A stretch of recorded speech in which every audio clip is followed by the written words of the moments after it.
There are generally 4 ways we might meet someone and arrange a date: via our friends, via co-workers, via a shared group activity such as sport, dance or adult education classes, or by meeting online. Dating friends of friends. Friends want the best for us, and so have our best interests at heart when it comes to encouraging us to meet people they know and think might make a good match for us. And the odds are that we will either have heard about or even met the people being recommended. Our friends will know us and our preferences reasonably well, but there are pitfalls to this kind of matchmaking.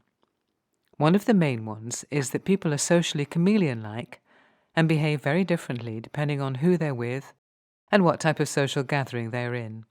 Men behave very differently with men, for example. Women behave differently with women. And everyone behaves differently when the purpose of the meeting is a potential partner review. So our friends may know one version of someone who, on a date with us, exhibits completely different behavior. Another possible problem is rifts in friendship groups caused by the disturbance to the existing status quo of the introduction of a new person. New people cause ripples and changes in the balance and equilibrium of existing groups, and there may be tears before bedtime when attractions or rejections occur. Dating co-workers. A high proportion of co-workers date each other. The advantages are that our colleagues are known to us, and we will have had a chance to see them in their professional capacities, possibly under pressure, possibly dealing with a responsible workload, certainly in a group environment where we can see how well they socialize, manage, or take charge. It's natural that as these are the people we spend most of our days with, attractions will happen, and romantic relationships arise. But another cautionary word. Power relationships in a working environment are very delicately balanced, and if we date co-workers with the same level of status and authority as ourselves, then things might stay reasonably stable.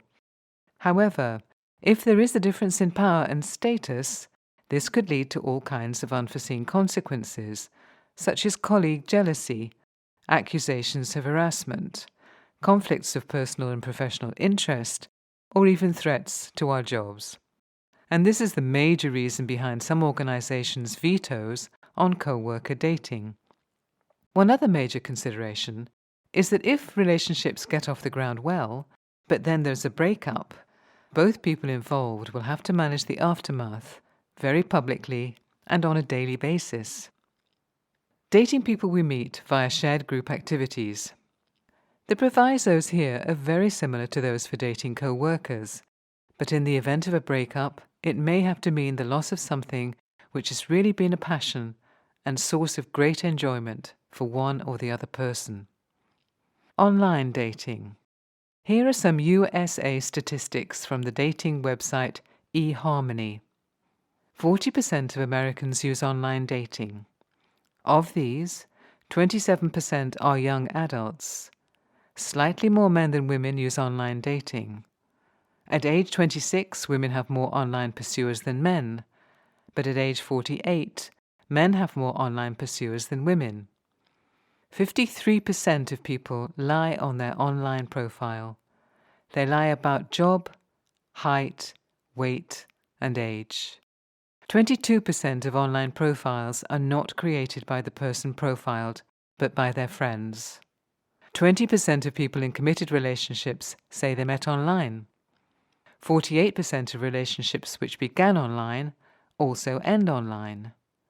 64% of online daters listed shared interest and physical attraction as the most important factors.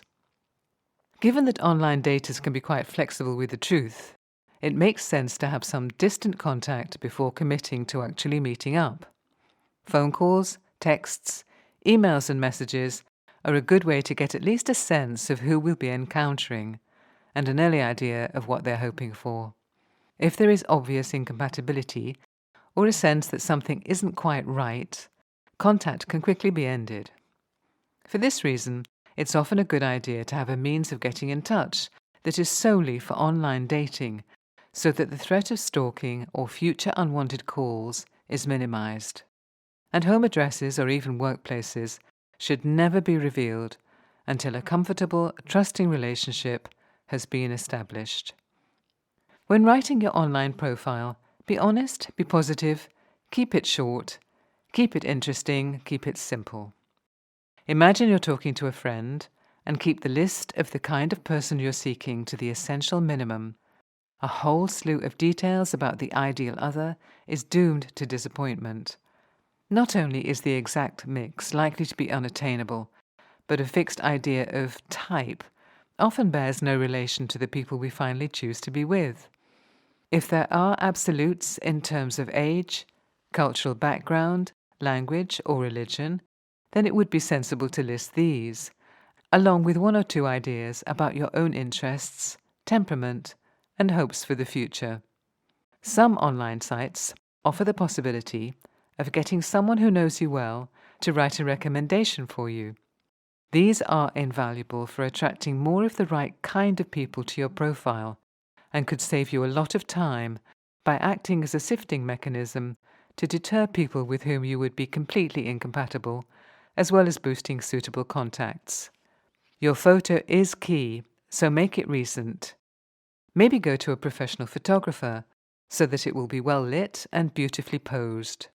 Aim for warm, friendly, and approachable. Date safety, where and when to meet your date. Early dates must be in secure surroundings, with plenty of people about. And for that reason, lunch dates are a good option. If both people are working, it limits the time available to spend together and ensures a safety buffer. The other safe option could be some kind of shared activity. 10-pin bowling, go-kart racing, seeing a play or a movie. Make sure you take your own transport or have a cab or friend on speed dial or arrange to meet somewhere close to frequent public transport. When dating friends of friends and co-workers, women, please remember that the majority of sexual attacks are by people known to the person attacked. Unless you need to wear something suitable for a particular sports or other special activity, stick to smart casual clothes that are attractive but easy to wear. Wear comfortable shoes, and women, keep your heel height sensible so that you can move quickly if need be. What to talk about on a date and what to leave out of the conversation for now. Think in advance of questions to ask your date rather than jumping in and talking non-stop about yourself. Some examples might be: what do you like most about where you live? How do you get on with your family? What are some fun facts about you? The would you rathers. So, would you rather, for example, live in the country or city? Eat Mexican or Italian? Drive a Maserati or a Mini? And so on.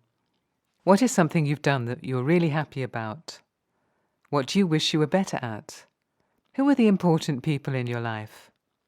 Avoid complaining, talking in detail about old loves, disastrous relationships or pets and passions non-stop. Avoid talking about yourself negatively or portraying yourself as someone who always gets cheated on or generally has difficulty getting along with others.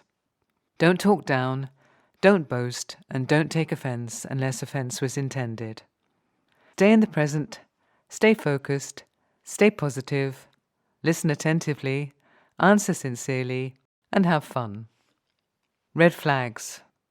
Your date talks non-stop about themselves, doesn't ask you any questions, talks rudely to wait staff or attendants, drinks too much, doesn't listen to you, is sleazy or inappropriately sexual, is patronizing, interrupts you, attempts to boss you around, is critical of your conversation or appearance, seems to have a long history of broken relationships, doesn't smell good, or has poor manners.